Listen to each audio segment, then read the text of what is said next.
You make this rather snappy, won't you? I have some very heavy thinking to do before 10 o'clock.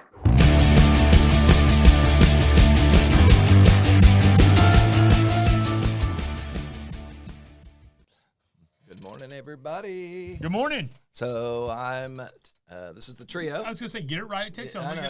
Read the Yeah, screen. I know. Hey, I got to change it up. We got a screen. Yeah, it's Get It Right Texoma. We got with the trio. That's Trey. Yeah, I'm Trey. Terry. Yep. And Mike. Right here. As always, he's there watching, laughing. He's in the ethers. In the ethers. That's right. Yeah. Well, the Ethernet.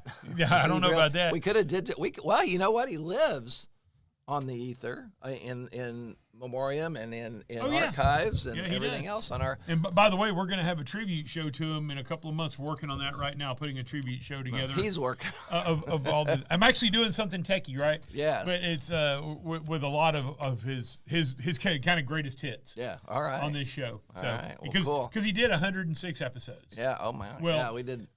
Maybe I don't know if he was on every, but it was over 100 episodes. Right. Because there was a couple that I was gone, there was a couple you were gone, there was a couple he was gone during that 106. But he was with us during our first 106 episodes. Right. And in fact, the 106th episode, you were gone. Oh. And I think you and I actually did a 107th episode, and I think that got missed because it was the day that Miranda called, Mike's wife called and said Mike's too sick, and then he ended up. Right. That's when he got really sick, and so we did a show, but I don't think it ever. Oh. I don't know what happened to it. Okay. Well, I don't think it ever got hit the air, which is fine. Either, yeah. So which is cool. All right. Well, we go live every Friday morning, 7:30. Unless there's an exception, we haven't had an exception in a while, so we try to do it. And even if we're not live, it will show up and start. We will record it ahead of time. Yes. And we haven't had to do any best of, so Yeah. No, we haven't done any best of. But anyway, we're definitely here on YouTube and Facebook. And today's guest is Reta Collins, Clay County Commissioner Reta Collins. Right. Yep. She's going to come in and talk to us about the happenings in Clay County, Texas, which is a neighboring county. Right.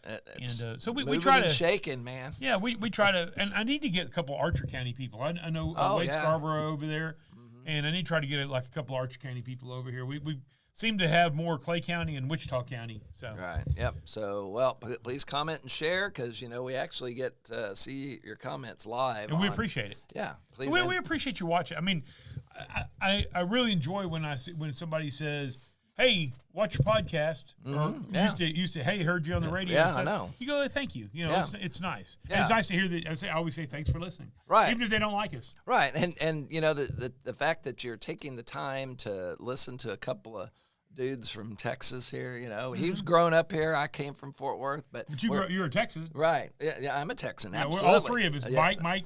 You and I were all true blue Texans. Yeah, that's it. And so we, grew up in North Texas. I mean, I wasn't quite this far north, but So Air Force brought me here, and I just, have a perspective. I have some tech perspective occasionally. I need to do more tech stuff. I really don't do that much. I will try to find more tech stories. Well, if you'll send me a tech story, I know. I'll embed it in there. But anyhow, all right. Well, please comment and share. Let us know thoughts.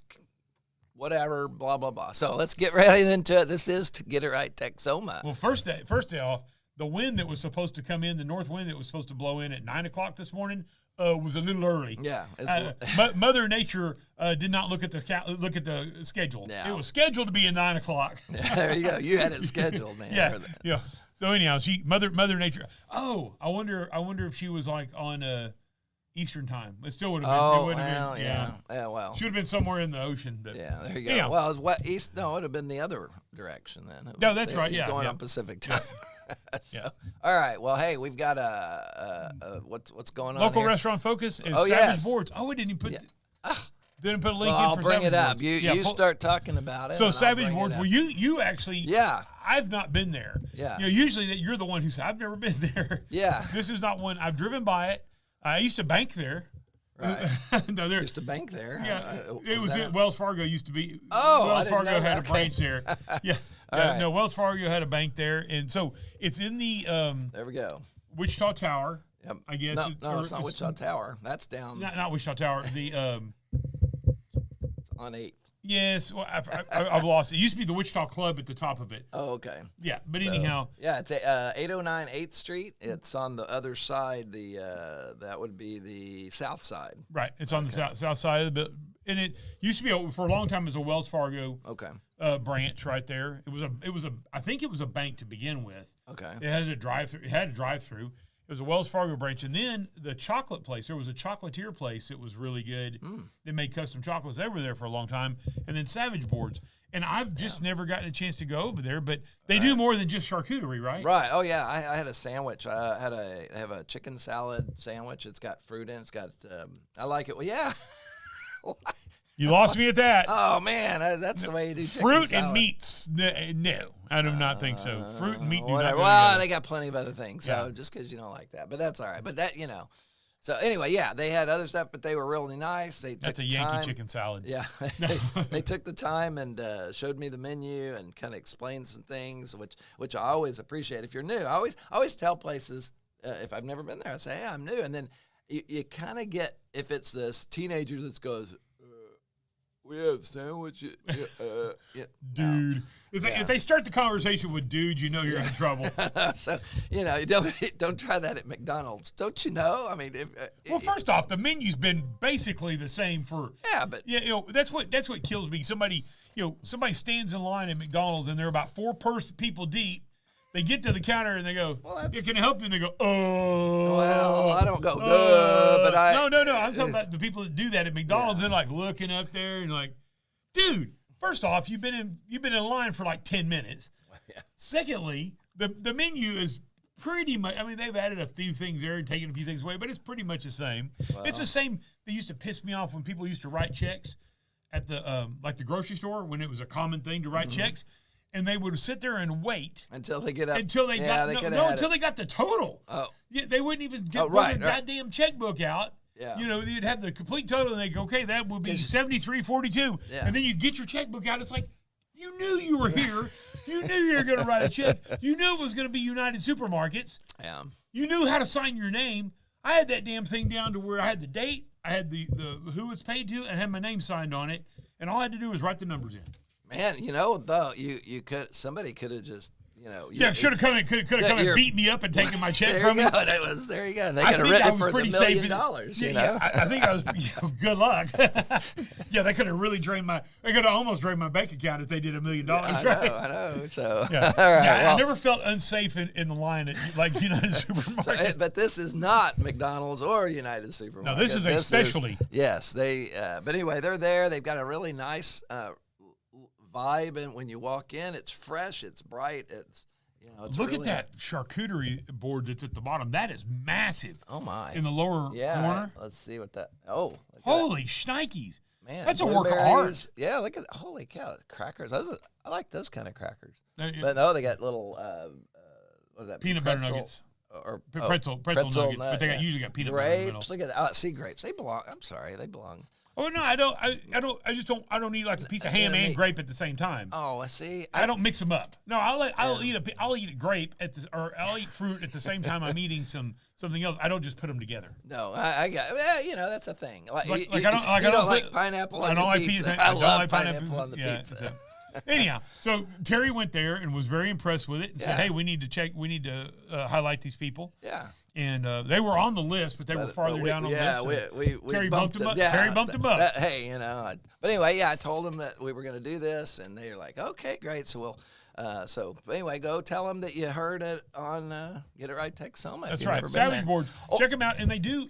Now I do know something about them that they do like charcuteries for like big events as well, or catering kind of thing. Okay. Yeah. So it's not just. You go in and get a little charcuterie board and you sit there and eat it like you can. Right. And they have a menu. Like talk about their menu just a little bit more. You said you had chicken salad, but I was trying to pull their menu. They have like a plethora of sandwiches. Well, yeah, they got. Well, I don't know if I'd call it a plethora, but they certainly have a variety. Okay. Enough that it's not like. So it's chips and sandwiches type thing. Yeah. Kind of a light lunch type. Salads, chips and sandwiches. Yeah, and then I'm sure that, like I said, I don't know where they're. Yeah, I can't find the menu on there. And they're opening. They're closed now. So click on. Yeah, so their hours. Go up.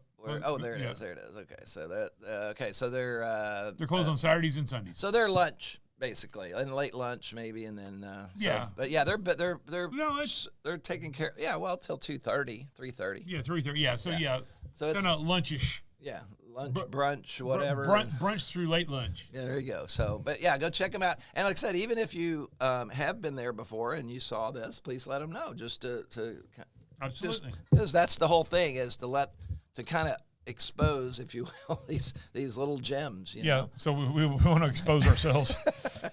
Anyhow, Riverbend Nature Center, Sippin Science is coming up. All right. It's native Texas plants in practice, and that will be March 27th, which is today. March 27th. It's today? It's tonight. Yes, tonight. It's tonight. Yeah, that's why I still had it. Tonight. Okay. From 6:30 to 8:30.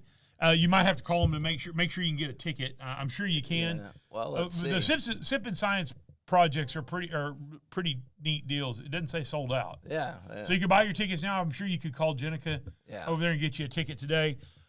They serve alcoholic beverages, and then they have a seminar. And this time it's about it has to do with science, but it's about Texas plants. So it's a really neat thing. It's really interesting. So go check it out. Yep. So there you go.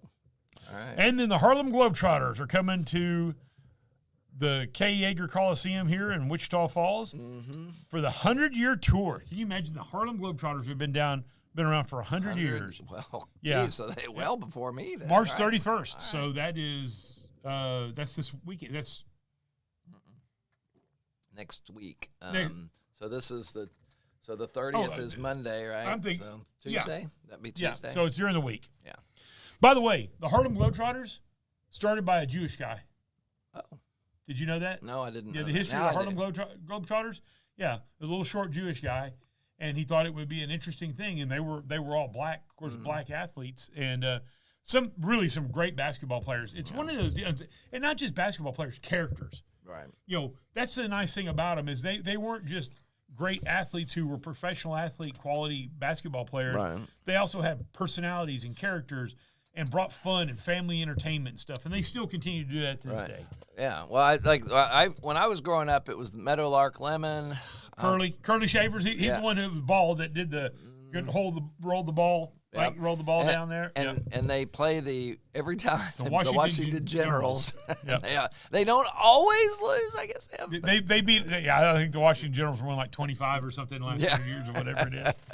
So is that when they were just letting us we'll let you win? I don't know. But they apparently try really hard. And the Washington Generals those are some good basketball players. It's basically they're playing real basketball. Right. Just the difference is you can't do the shenanigans. Right. Yeah, you can't pull a guy's shorts down in the middle of an NBA game and stuff like that. Darn. You can't do the old where you run with the bucket of water and act like you're going to throw it on the crowd and it's confetti. Yeah. Oh, well. Hey. Anyhow, so the Art Walk is back. After Hours Art Walk. Tim Short talked about this last week, and I'm going to try to get Ish and Alicia, the couple that is going to run it, I'm going to try to get them on the program. I've been talking to Alicia back and forth. They're real busy right now. Right. We'll try to get them scheduled maybe sometime in May. Okay. To talk about the After Hours Art Walk. But there's all the details right there, and it's coming up next week. April the 4th. Yeah, I believe it's next Thursday. Okay, April 2nd.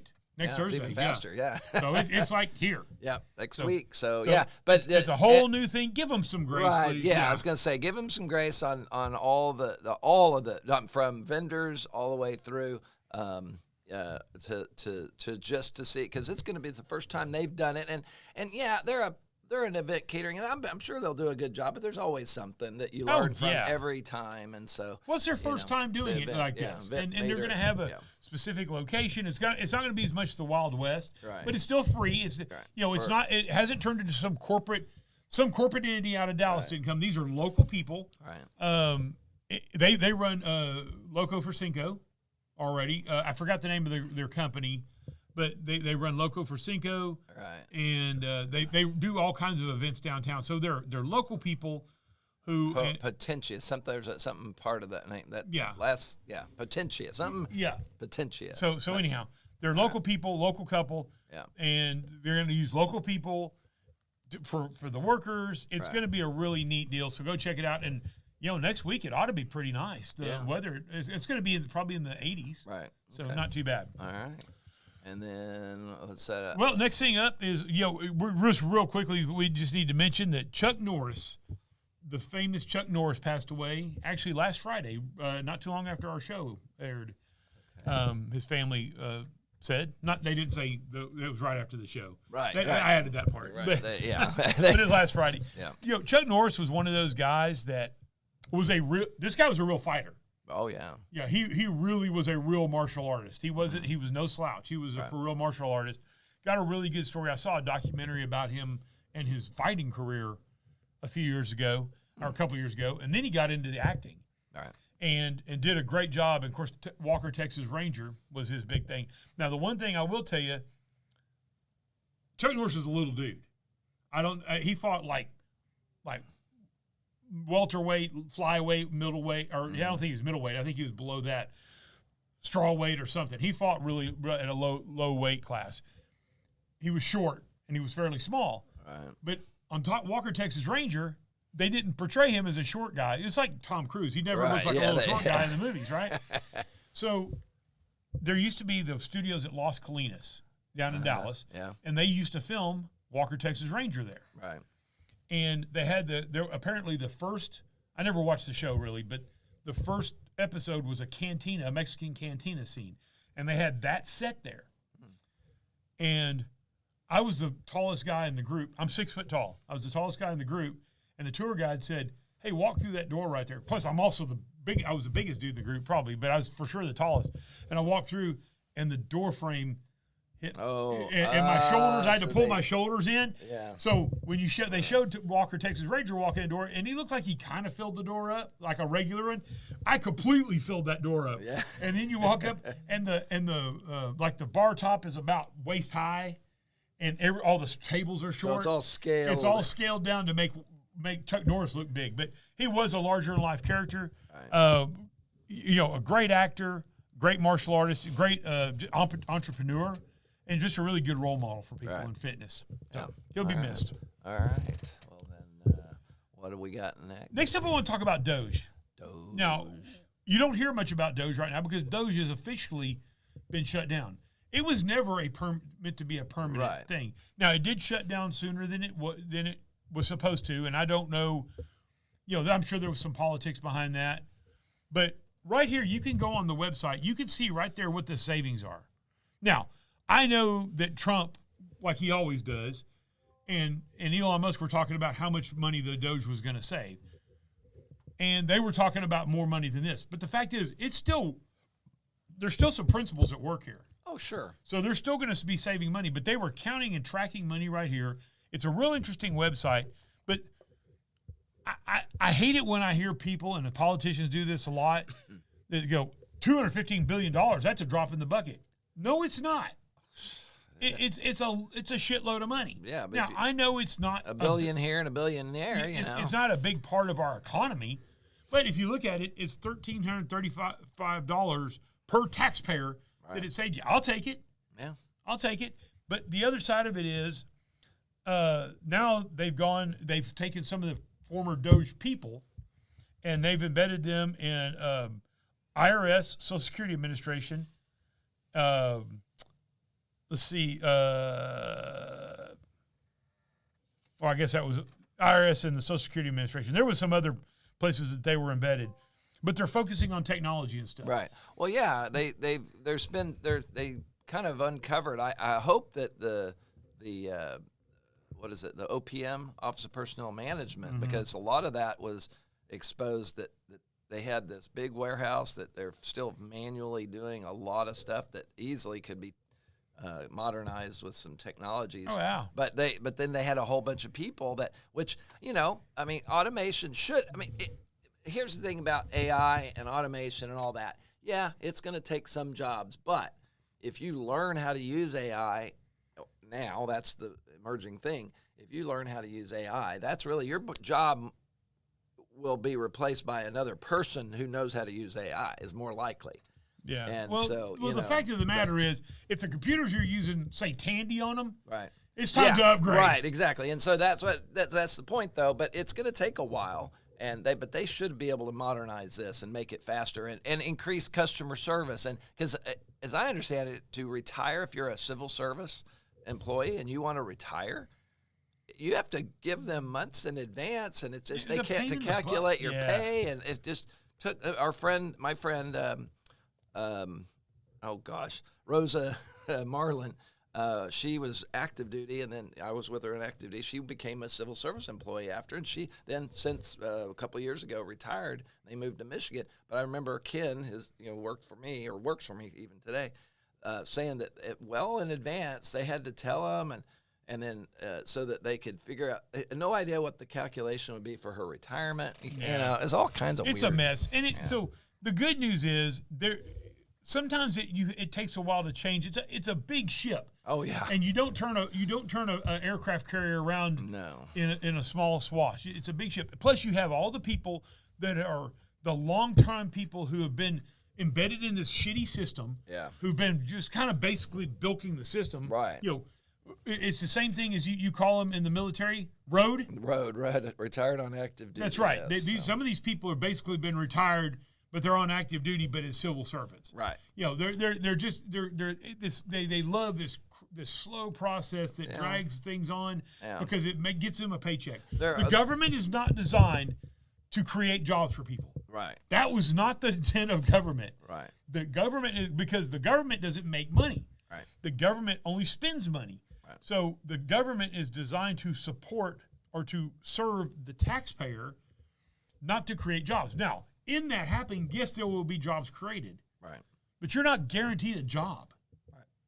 You're not guaranteed a job in the private sector, but you're damn sure not guaranteed a job in the public sector. Well, and I think I would say the vast majority, just like any other thing, right? There's a few people that are milking the system, they're whatever. Sure. And when you get a big organization, I don't care if that's a Boeing, especially a Boeing, a military contractor. I personally saw things that even the military contractors do that are much like the government and in ways because they're tied to a government contract oftentimes because they have to. The government contract specifies you got to have certain people to do certain things, whether or not that's efficient or not. Doesn't matter because Boeing's going to charge the government for it anyway, right? So all of that to say that the vast majority of the people, though, in their job, I think they believe in their job. Now, whether their job is really valuable to the bigger picture, to the mission of the organization and the government, that's a question for the leadership to do. That's what I'm getting. And it's usually not the rank and file. Right. It's the same thing as with the FBI and some of their shenanigans they pulled. It's not the FBI agents that are out there doing their arrest.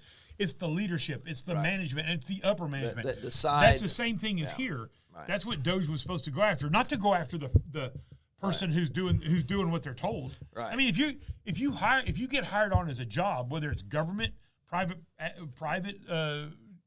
company or employment or whatever, you do. If you're an employee, you do what you're told. Right. And if you're told to do something, as long as it's legal and ethical, right. But if you're told to do something, that's what you do. It doesn't mean that you have to necessarily agree with the process because it's called what's it called the gold standard. He who has the gold makes the standards or whatever. Okay. So but all that to say that the people who are doing the job, oftentimes most of the time I'd say they really believe in whatever it is. That's what they mean. They've got a mission, and they're going to go do it, and they're doing their job well. Yes, there's no doubt about it. And now, well, again, it's the upper echelon. It's the politicians. It's the process. Everybody sometimes. in the process. Sometimes it's the process. Now, I have met a number of people who have said, my job really shouldn't exist, but it does. I'm here. I'm going to do the best I can, even though I don't do much. And then they, but that's okay. Which is even worse if you work for the government. Yeah. I mean, because it's on the taxpayer dollar. Right. I have a huge problem with that because if you, as a private business, if you want to burn $100 bills, I could give a shit. Right. It's your money. Right.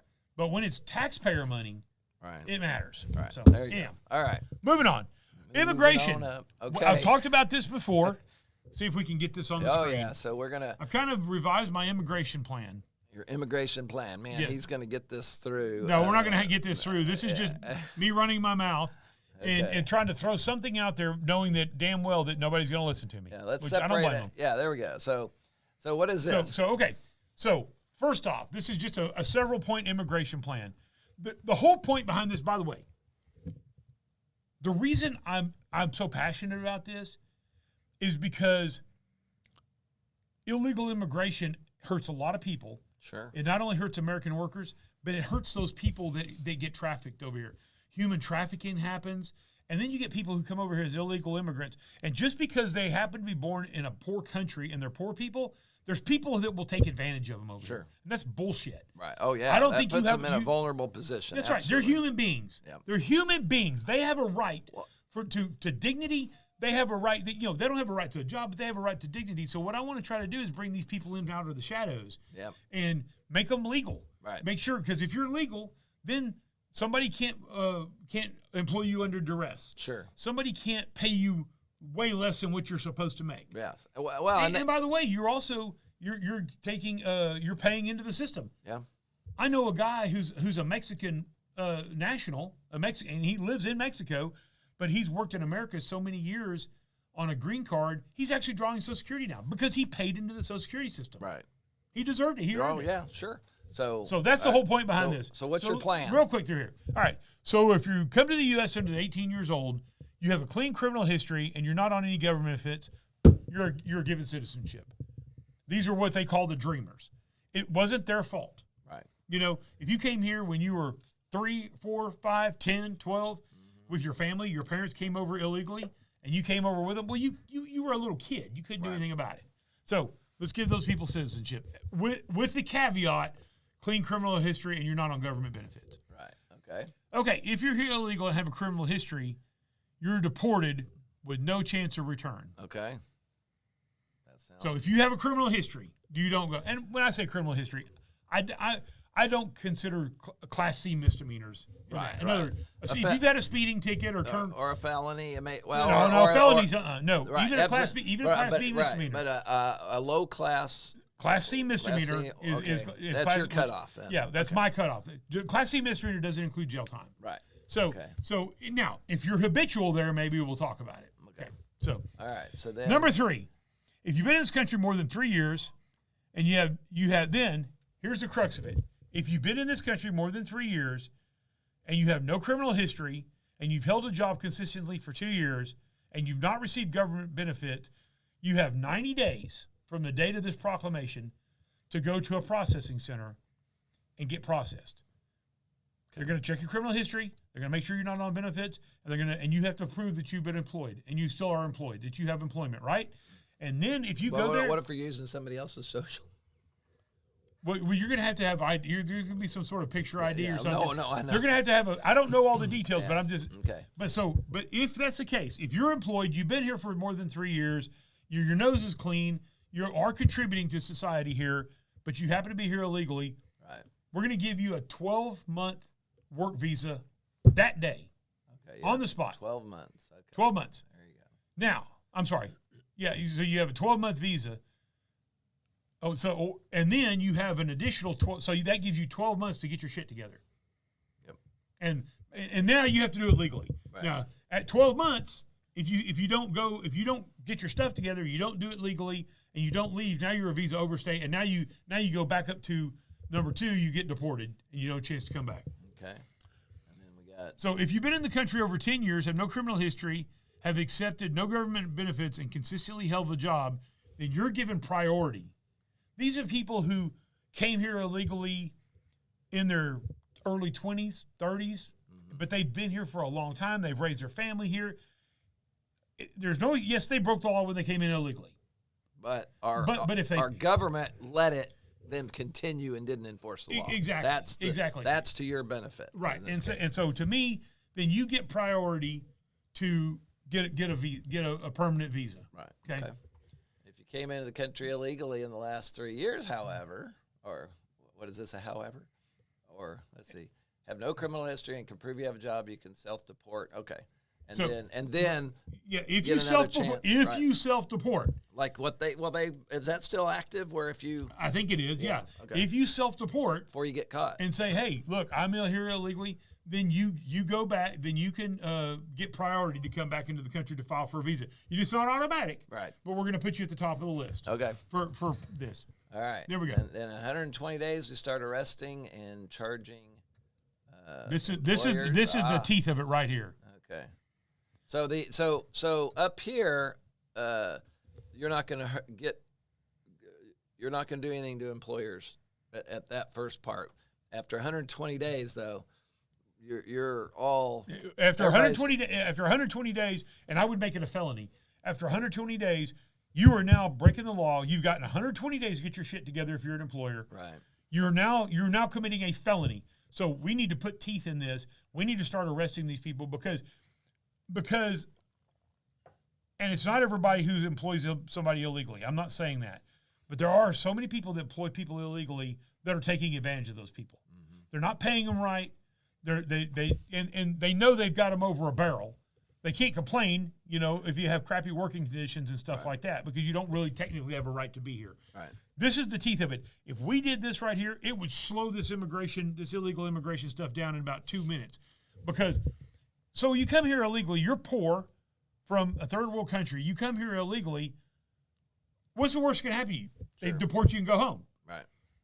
You own a business? Oh, yeah. You've got. What's the worst that can happen to you? If you go to prison, you lose your business, yeah. you lose your freedom, you lose your family. Yep. So, and I'm not saying you do it day one. I'm saying you give you 120 days. Yeah. And that should give you time to get all of the people that are illegal together and say, you need to go to a processing center and get processed. And if you don't, you're gone. I'm firing you. Right. Okay. Hey, real quick, as we bring our guest in. Where is she? Reta. There she is. Yeah, you could have come on in. Come on down. Yeah. So, do we want to swap the microphones? No, she's tall. She's tall. Okay, good. Yeah, we have a tall microphone and we have a short microphone. So, by the way, hit the applause button. Oh yes, we're wait till she comes. Yeah, here we go, Reta. Get in. Hey, how are you? So, good. How are you? All right, so we are now RL in Got place. your name on there? It's the first time we've used that, so yeah. He's had it for a while. I know. We test it every morning, before we go. But welcome. So you had the point you were. Yeah. So so yesterday I was in Dallas. Over here. So this week I was. He's like a blonde. Yeah. I was in Dallas, and I got to talk to a lot of people at this IT conference, and I happened to meet a guy that was from Canada. Mm-hmm. And we got talking about immigration somehow. I don't remember exactly how we got on that, but he gave me an interesting perspective. Now, he's, I don't know if he's from Ottawa. Anyway, wherever he's from. So get this.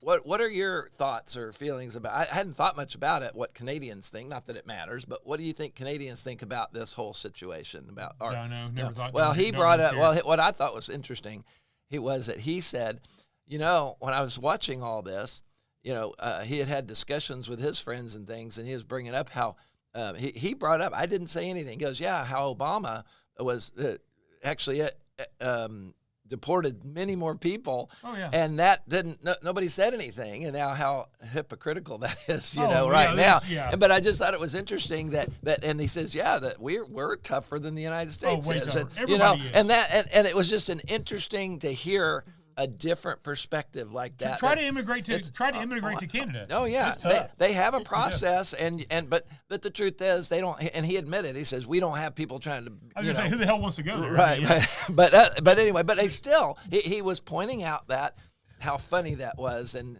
he didn't say he hated or he didn't say anything bad about Trump, and he didn't say anything good. He just was saying, hey, this is how hypocritical Canada this was. is left of California. Oh yeah. They used to be kind of a normal country, and they've gone crazy. Yeah. Anyway, So, all right, we're gonna come a little south of the border and talk a little bit. Yeah. Clay County's a little south of Canada, wouldn't you say? A whole lot south. So Reta Collins is here with us, Clay County Commissioner. Yes. And actually the senior commissioner in Clay County. As of the first of this next year. Yes. Yes, sir. Yeah, you will and it's going to be a different commissioner's court because you had one incumbent did not run, and then one incumbent lost the election. Mm-hmm. And by the way, in a very close election, so if you don't think your vote count, absolutely, in some of these smaller elections, it ended up being, I think, 10 votes. Oh yeah, and how many didn't vote? Oh, way more than that. Right, and that easily could have gone either. Yeah, and that's because traditionally this doesn't have as high turnout rate as the next one will, because that'll be your presidential ballot. Right.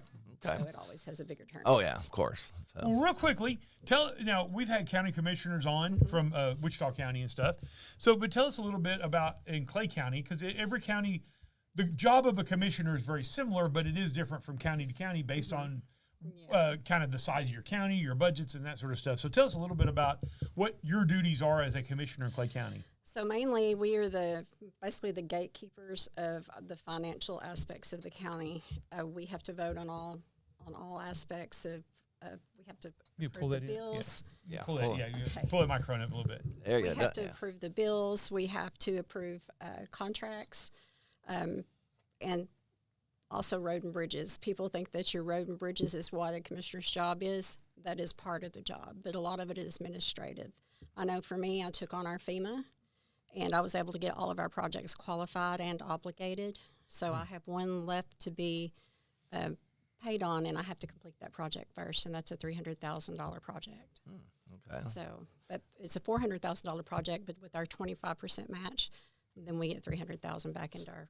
So the FEMA, what that particular thing, what are you doing? What does that mean to? So when we had all the rains in like 2024, and we had roads that just kept flooding, and then over a long extended period of time, I got with our FEMA person.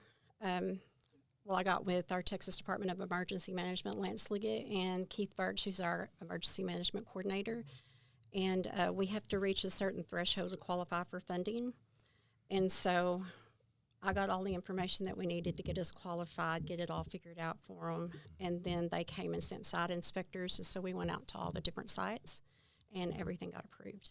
Okay. And so it's just been a long, drawn-out What's the process. benefit? What through all this? What's going to? So the benefit is going to help pay for like all the material that went onto the rocks. I mean, that went back onto the roads, washed out culverts for those projects that were approved for those, and also helps pay for your salaries and your equipment fees. Okay, so is that to fix some of these things that Yes, got washed out and all that? Now, is it better than it was before, so that maybe we prevent? So they will only take it back to like conditions, and we have to prove what we put on those roads before. And so the previous commissioner, Mr. McGregor, had the names put on all the roads for his tickets, and so that's something that I continued and created a spreadsheet with all that information. And so all I had to do is print that off and give it to them to show that we had been maintaining those roads. Okay. So if it was a gravel road, you go back with gravel. And we go back with gravel to the like condition. But then the interesting thing you said replacing culverts. That could be an upgrade, because That can be an just a upgrade. culvert that's been around for 80 years is probably full of crap. Yes. Whereas you get a new culvert, Yes. it's a new culvert, Right. and they're Yes. are y'all putting the tin ones in, or y'all putting the concrete? We have to put in like. Okay. So if it was a galvanized one, we had to put in a galvanized. If it was a concrete, we would have to put in concrete and polyurethane. And a lot of times, like I know that I had 6 culverts that were clogged because of everything that ran out of the fields and it's mainly the ones that were around agriculture fields. And so they paid for the labor and the equipment, which was our equipment, but we pay it on a FEMA basis, what they were willing to pay for that coat.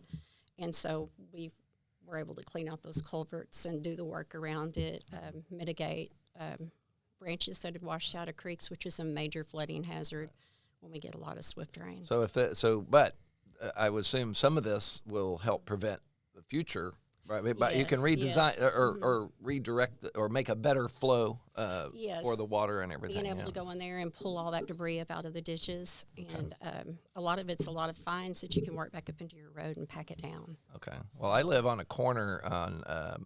I don't think you're our commissioner. I'm pretty sure. But she's my commissioner. Okay. So, She's my commissioner. Yeah, but She's the boss in my I'm area. at Pitts and Taylor, and we have my property man, that thing fills up. I'm amazed. The first time I saw the water going down that thing, it's like, oh my gosh. Of course, I bought it during the drought, so we didn't see much going on until 2015, and then 2015, oh my God, it was just. But yeah, it all goes down to a corner, and then and people have turned that corner, and they've hit that pathway for the water to go, and it heads down, down the hill. But yeah, to me, that's all amazing. All the engineering and everything that goes into that. I mean, and every few weeks or a couple of months, they're coming in and doing the road and everything, which by the way, what keeps, you guys from all the different gravel roads, because we have about 40, maybe 50 homes out where we're at. And I know we moved out there and it was gravel, so I'm not one of those that's going to say, well, why didn't the government do it? No. I've said this as well. Right. It was gravel when I bought it. Right. But if there is a path to get that kind of thing, because that's one thing we talk about. Half the residents are complaining all the time, and the other half are saying, hey, shut up, you moved out there, the whole thing. And but I'm all on the idea that if there's some technology out there, to that, because of chip sealing and all these other things, there's some oil things you can put on the gravel, keep it from. So talk about some of that. Solution. Right. And that's what you end up with. What we have over in ARE is years and years of just thin layers of chip That's Arrowhead seal. Ranch Estates, by the way. Yeah. That's where I live. And water gets in between those layers and it just starts flaking. And we've tried to pack it with cold material, which is, instead of a hot mix, it's a cold mix, and it's just a temporary solution. And our budget just will not handle for any of our precincts to do any properly paved roads. Right. So And what we have to understand is Clay County is actually twice the size of Wichita County, and has 10,000, 11,000 people in the whole county. right. And how many roads do you total, and then how many are you responsible? About 216 miles of road. Precinct 4 has about 226 miles of road. I believe that Precinct 1 has around 130 or has around 115 miles of road, and I believe that Precinct 2, which would be yours, I believe it has about 95 miles. Okay, so I don't have that information directly in front of me. and the precincts are I think it's drawn. pretty impressive you even know it close. Yeah, I mean, I know, I yeah. figured you know yours, but to know everybody else's, that's pretty cool. So the lines are drawn though based on population, right? So so that's why you have the variance, because it's not how many roads? Because the roads though is a big part of it though, right? Of the time you guys what spend. percentage of would you say your job is dedicated to roads and talking about roads, thinking about roads, putting your crew out there and all that? So I'm very lucky to have a very experienced crew on hand, and so we set projects. I have a foreman who's in charge of making sure that happens, and that allows me to be able to work more on the administrative stuff. But I get out there and cut brush too, run the skid steer, trim back with the cutter, and mow when I need to. Oh. And Wow. And I think all four of the current commissioners get out there and do stuff on their roads. And one of the things that I promised that whenever I ran for office was that I would be a hands-on commissioner, and that's one of the things that I have tried to do while maintaining, like the administrative part of it, like going over the subdivision rules and guidelines. I've been working on that. I've been working on, and I know this is a hot topic right now, digging into data centers, because we are hearing rumors that we have a potential data center looking at purchasing the Shannon Wind Farm. Now that's just a rumor. Where is that? It's in a low water area, and it is outside of Windthorst. It is southeast of Windthorst. But it's in Clay County. It is in Clay County. Yeah, because everybody thinks Windthorst is Archer County, but It's Right. mostly Archer. Mostly Archer, yeah. But so when you say low water, is that what you? There's not much water in the Okay. water table. Okay. So Like the residents that live over there, a lot of them can only run, like if they take a shower, they can't have their dishwasher running. oh, okay. And They're on well water, is what you're saying, right? we're well water Okay. out there, but we're not a water conservation district. Right. And that's right across from where the Buffalo Crest subdivision came Right. in. Well, maybe that I'm just thinking about. I'm for the most part, I'm not against data centers for sure. And I think there's some benefits there. But at the same time, you as a legislator, I guess you're a legislator, right? I guess that can Yes. technically. Well, well, because no, I guess legislators make laws. well, that's Yeah, okay. yeah. I'm sorry, that's true. I am part of our core legislation group with TAC. Right. So I'm involved on that letter, and I've got on that part, and I've gone to Austin and been meeting with our representatives and learning more about, what we can do. I'm part of the program that's learning how to help write legislature. Okay, So it's a course that TAC is putting on along with some legislators and people that have written legislation, and it's free of charge. And so it's webinars, and I've been going online, and they're actually taking a step-by-step how to write a bill that has a higher chance of being successful. Right. Okay. So you're researching into what's going on with that, and as far as being low water, then I wonder if this might not be an opportunity if a company wants to come there, because there's only so much you can do anyway, right? If they want to buy the land and they otherwise meet permits, requirements, and all that, then there's really not much you can do. But you can negotiate along the way potentially if they ask for an abatement. Right. But even then you can cooperate, can potentially get cooperation. I mean, even if there's not any abatements, and whether we want to do that, that's a whole different thing. But but I guess what I'm saying is that for them to kind of make it coming into a community and trying things, maybe that could be something on the agenda or a wish list for the county that, hey, what can you guys do to help us get more water out here or something, maybe fund some part of it. Cause it's like the deal they made with the Maplewood extension here in town with the apartment, we'll pay for this and this, there was a back and forth. Right. So I don't know. Well, I would like to see a moratorium to kind of halt a lot of this stuff until we know what the implications are in our environmental aspects of it, what it's going to do to the people that live close to one. Right. And I know that up in the north, I've been trying to dig into this pretty deep, and there's closed loops and there's air-cooled loops and there's water-cooled loops. Right. And look and see, have an opportunity to visit with the people that have had the kind that want to come in here and see what has happened around the communities, around the houses, around them, the communities. Right. Well, yeah, the noise. Yeah, the one in Granbury has been that's a low quality one, as I understand it, and so some of they've got a lot of noise. There's and they're talking about there's some health effects and that kind of thing. And then as far as water usage, I mean, if just to point out, I looked it up myself, and I would like to do a segment on this, or at least a little quick and dirty video or something for everybody. But Lake Arrowhead loses 7 million gallons in a day of evaporation, and they're talking about using 22,000 or something like that a month of water. I mean, put it in perspective, but certainly educating yourself and the public about what all's there. I think that's absolutely being upfront and open about it all. Well, and here's another thing that, everybody knows I'm against the proposed Lake Ringgold. Okay. Other people say it's coming. There's nothing we're going to do to stop it. If we're saying that we're low on water, why are we bringing in so much industry in this area when according to what our local people say, they don't have enough water to go past a certain amount of time? Sure.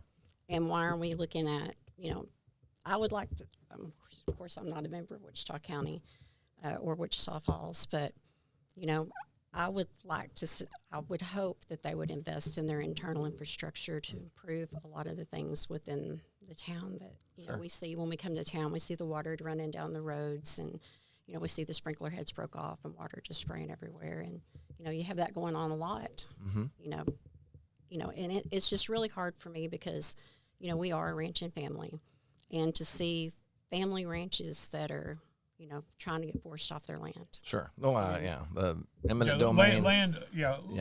Property ownership rights are a huge thing. So. Right. Well, I mean, it was a big deal along the Red River too, because when the federal government trying to redesignate some of the land and trying to take that's a whole different. Well, no, I know it's not eminent domain, but I'm just saying. No, there was a lot of land though that property owners were actually using for their personal property that wasn't their land. Right. Well, no, I'm not. I'm just saying it was a major. And I'm thing. a property rights guy. I'm a big property rights guy. But the fact is, if it's public land, it's public land. Right. You don't have a right to fence it. Right. No, absolutely. And along the Red River there was some of that. Yeah. There was quite a bit of it. Quite a bit. Okay. Quite a bit. All right. Yeah. Well, either way, I guess just having the open discussion, being open and honest, and all of that, which the city's been taking a lot. Wichita Falls City has been taking a lot of flack on social media, of course, about not being transparent and all that. But it's all low down, and there's also restrictions on what you can talk about and when and all of that, because during negotiations and all of that. So just understand the process as best you can, and truly go in with an open mind instead of just assuming everything. But no, water rights or land rights, water, trying to improve the water situation around here. There's a lot of back and forth. I think everybody has good input, and they need to, but it ultimately will be to a vote between the regulations and everything else, and trying to, I'm sure it'll all be worked out one way or another. I think what the crux of it is with this, and they do own the land, but I think what it is the people of Clay County don't get a vote. Right. That in a way, They don't really have a voice in it much because. But they don't own all the land. They own a small portion of the land that they're wanting. But they do own land, is what I'm saying. Yeah, they're not just walking in and saying, "Hey, get out of here." They do own some land. Some of that so they land. have they have some right to part of that land. I know what you're talking about. Wichita has right to their land for sure. Yes. That they own in Clay County. Right. But just like Lake Arrowhead. Lake Arrowhead is owned by Wichita Falls. yes. Right. Yep. Oh no. The roads right around it. Sure. Yeah, Right. I And know then that's always been a confusing thing as well. Yeah, the east side off of 2606, all of those roads are Wichita Falls, and then on the west side is Wichita Falls. But like over on Lovelace, Bunny Run, that's all Precinct 3. Right, but then also none of the land that the city of Wichita Falls owns gets taxed. Is that correct? There's no income. Is that true or not? They say there's no income, but No, I mean for Clay County. Yeah, Clay County makes Clay no County money doesn't on it. collect anything. I think that we get minimal taxes on the lake lots. Okay. I think that's right. Okay. Okay. So On the all right, not the least side though. Not the Maybe. least side. Okay. Yeah. So anyway, what else is going on that's exciting and? Well, I sent a message to the judge this morning. He's going to enact a 7-day emergency burn ban.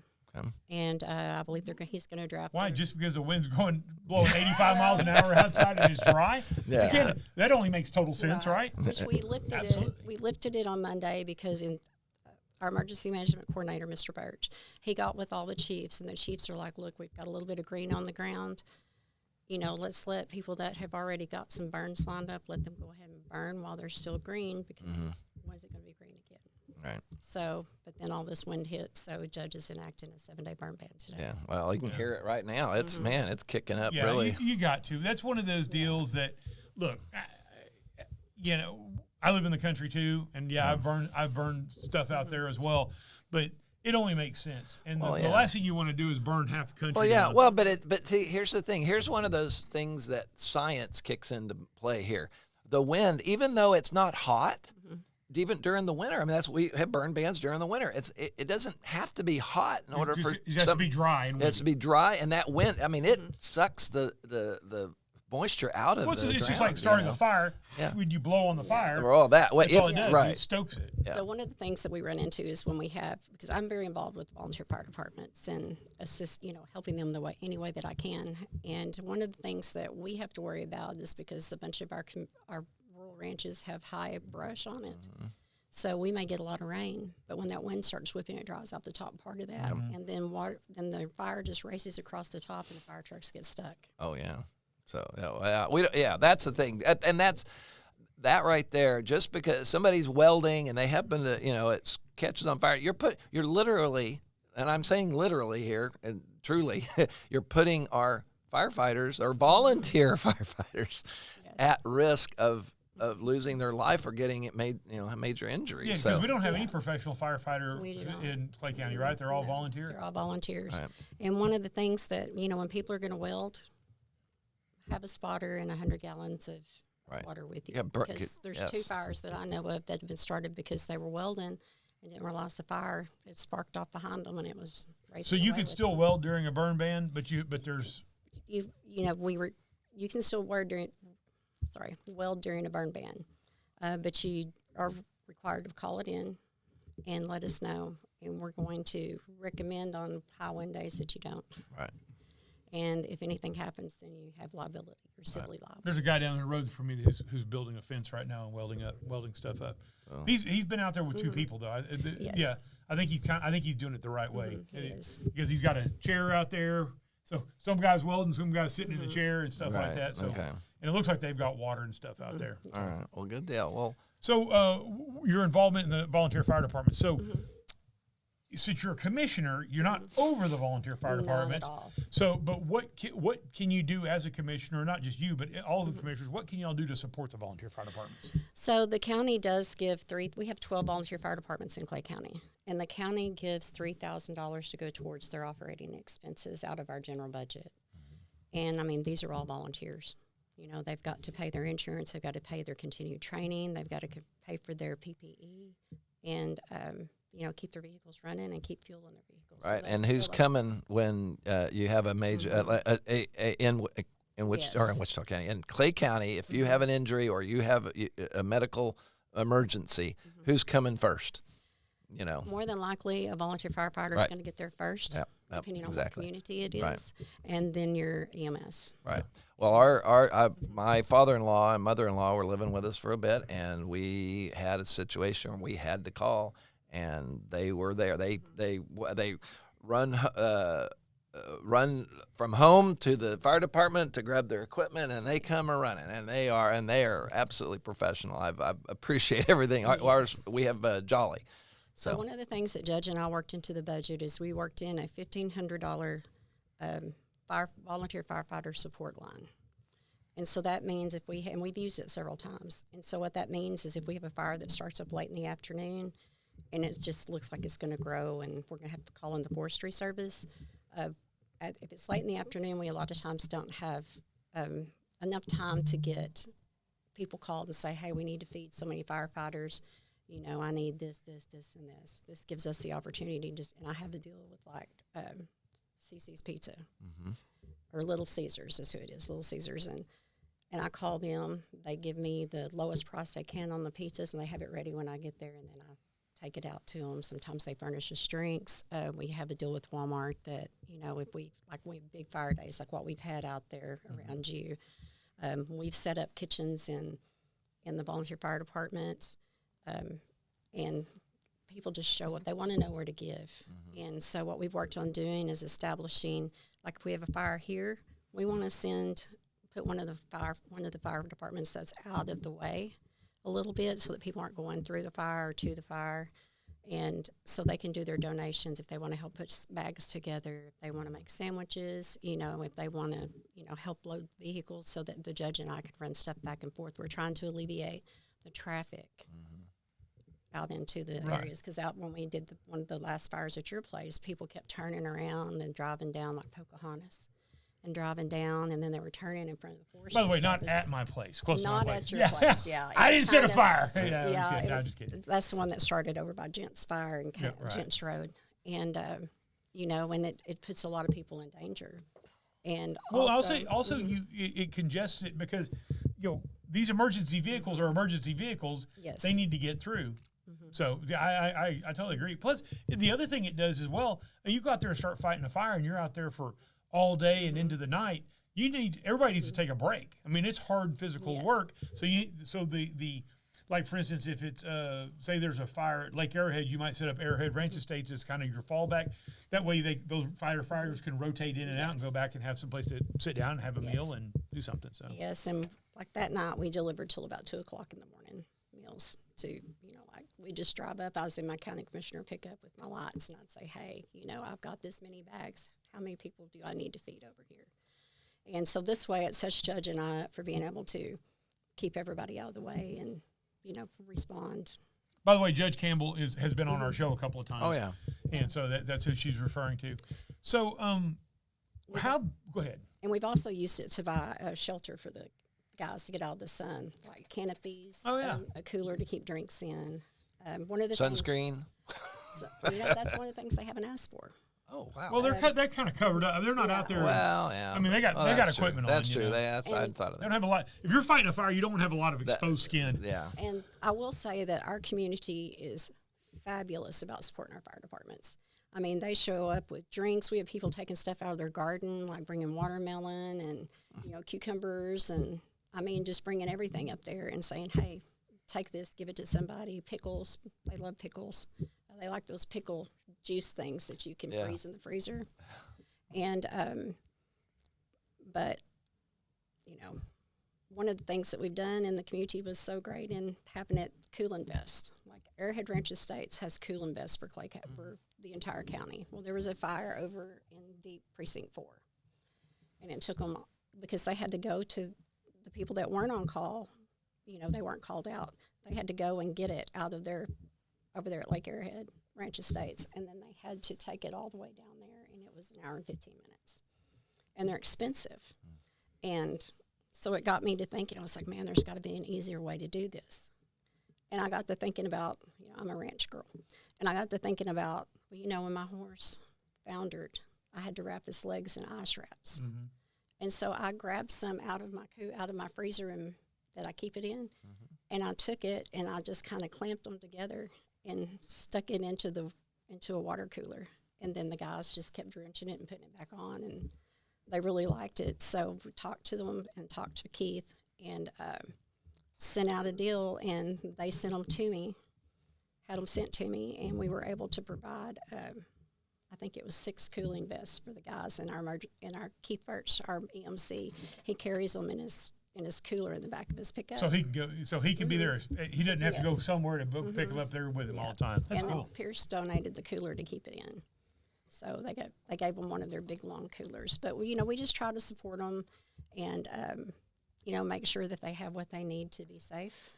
And there's a lot of times that, like, they get out there and they lose tires, they lose their lights. A pump will go out, and I remember coming up on one fire, the one that had burned up behind Airhead Ranch Estates. They actually are a maintainer and another maintainer from Precinct 2 were out there, and I think one from Precinct 3, and they made a line around the town of Jolly, or it was going to come into Jolly, and it burned almost to the bridge, to the overpass. And I remember coming around, going to Jolly, and then cutting down one of those roads, and I remember seeing that fire truck pull up, flat tires, and these guys come out, and they're just exhausted, and one guy's just looking like this with his head tilted away, and I took that picture online and put it online. It's like, our firefighters need help. I said, we've got trucks with busted out tires. And before that had been online for 5 minutes, and somebody showed up and changed out the tires on it and then pulled it over to the truck and trailer place in Jolly and fixed the wiring on it. That's cool. Yeah, what people don't realize is most firefighters in America are volunteer fire departments. I mean, you do have your New York has a huge fire department, Dallas, Houston, L.A., but all these, there's way more rural communities in America than there are professional firefighters. And so that's why I really encourage and really push it during Commissioner's Court and online is support your volunteer fire departments with their fundraisers.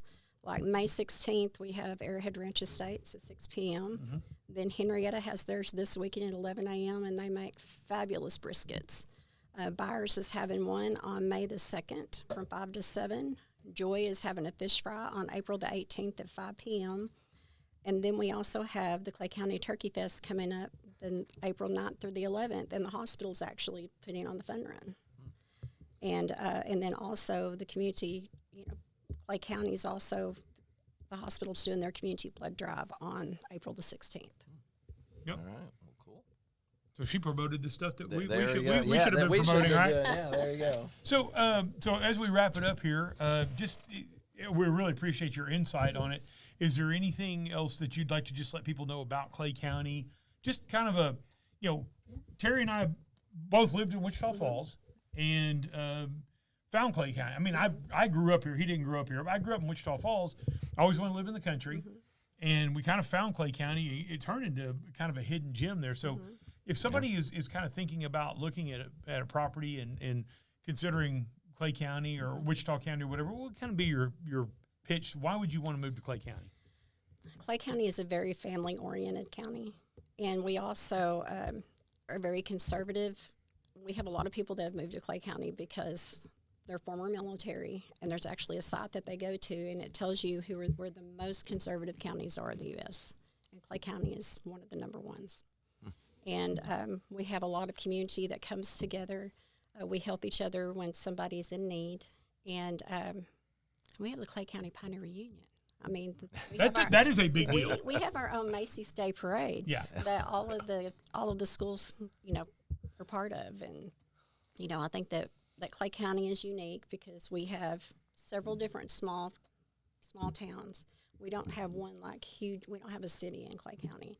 Yeah, Henrietta is the city, and it's 5,000 people or something along those lines. Yeah. It's about half the population, I think. It is. Isn't that crazy? Yeah. It's half the population. It's one little, and it's not a city. It's a town. Right.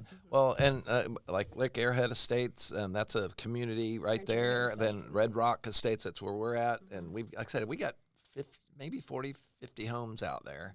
And then, of course, it's slowly growing. We add a few people here and there, and but then I guess the judge had told us there was a development that was just inside of Jack County. Yeah, it was in Clay County, but close to Jack County. It's Buffalo Crest. Okay. And so it was 1,000 acres that was bought and subdivided. Right.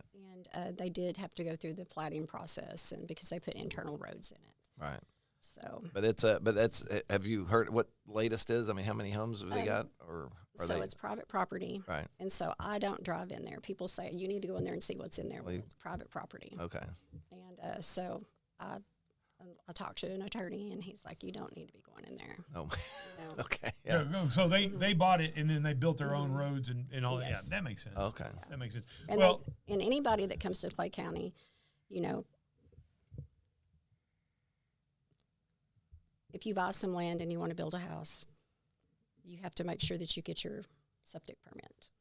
The what permit? Septic permit. Septic. Oh, septic. That's actually a Texas thing. Anybody, you can't put a septic system anywhere in Texas without a permit. Okay. But you're right. That's the nice thing about building in Clay County too, though, that you don't have 8,000 permits to pull. I mean, you have to have septic, of course, right. But you don't have a bunch of permits to pull. You don't have a bunch of red tape. Right. But it's kind of like you and I both know. It's the nice thing about Clay County. If you kind of want that little taste of country living, and I know not all of it's country, but a lot of it, most of it is country living, but really, really close to Wichita Falls. Oh yeah, I mean to me it takes 20 minutes to get here. 20 minutes, and it takes me 20 minutes from my front door to Eddie Hill's front. I'm going 75 on 287, and it's a great drive. I mean it took a little less, probably half that, but still in Wichita Falls, 20 minutes across town. I mean it's a great balance between living in the country and having access to the city. And if you have kids that are still in school, all of our schools and communities are so good about supporting each other. And I don't think you could go wrong with any school in Clay County. Yeah. Awesome. And you have people like Judge Campbell and Reta and Ben that are kind of watching out for us. And then, of course, Chase but Chase is going to be gone. And then Jack Pritchard did not run. When you talk about conservative, that's the reason why we already know who the commissioners are going to be, because there is no general election. Right. The primary was the election because there's nobody Democrat going to run. Yeah. So anyhow, cool. And I will say that all the commissioners, I know that Jack Pickett, that Chase Broussard, and that Ben Ferries, and former Richard Lowry that passed away, and Johnny G. All of the previous commissioners that I've listed, they have all drove maintainers and backhoes, and some of them jumped in dozers and responded to fires. So I do what I can, but I'm not familiar enough or confident enough in the big equipment to be out there in a fire on it. Right. So. Well, we'd rather you not anyhow. Well, it's training. Yeah. Well, but also getting out there. Worry about me being on that's a hard job. I mean, I don't even imagine what it's like, but that photo that you said that you had, that just kind of illustrates. But you've known about roads longer than most people are, because why? My dad was a county hand for 22 years. Oh. Her dad was a road guy. Yep. He used to drive me around. He was so proud of his roads, and see, you love that pride and workmanship. He would take us. We'd be going to a basketball game or a practice, and we'd be cutting through the country, and he'd go, "This right here, you need to do this, this, and this," and so. And by the way, Reta's a smart cookie. She graduated. You're valedictorian, aren't you? I was valedictorian. Midway High School, baby. Yeah, absolutely. I was the top 25%. Yeah. No. Anyhow, Reta, we really appreciate you coming. Well, I appreciate your work as a commissioner. Well, thank you. The first time we met and we talked before you were commissioner, I kind of pegged you as a smart cookie, and you were sharp, and you talked about that you were going to dive in with all fours and go after it, and you have absolutely lived up to that. No doubt about it. Taking on the FEMA stuff, taking on so many other projects that are not necessarily your job, but you do it because it's good for the county. Yes, and I want to thank y'all for being willing to serve on the hospital board, and I appreciate y'all's input, and I feel like we're in capable hands, and And by the way, we're actually talking about going to a hospital district, so that'll be a whole different kettle of fish. We'll talk about that at some point, and I think if I was a commissioner, I would be happy for somebody to go to a hospital district because I wouldn't have to worry about the hospital anymore. Well, one thing that I've learned is like until I know all the facts, not to say anything about it in public. So yeah, absolutely, yeah. All right. But thank y'all for having me. All right. Well, thank you, and I guess we'll wrap it all up. Yeah, next week Rachel Wolf is going to be in with us, who's the new head of the Boys and Girls CEO of and Boys and Girls Club, and/or executive director of the Boys and Girls Club, Wichita Falls. That's yeah, right. And there's a lot of things she's got going, and there's a little bit of things with that. We'll talk more about the potential here, some technology related stuff. So anyway, all right. Well, great, whatever. 7:30 next week. Now she my won't be technology is a big Chief tablet, yeah, and a crayon. Yeah, whatever. So anyway, so Rachel will be here, but at 8, and then we start at 7:30. So other than that, By the way, I fixed a tech problem earlier, didn't I? Oh, you did. Well, I want to be public. I want to be public. I actually fixed identified a problem that Yes. what it was causing a little bit of my Commodore 64 training's coming through. All right. Well, anyway, like Mike always said, when we wrap up the show, is we'll see you down the road.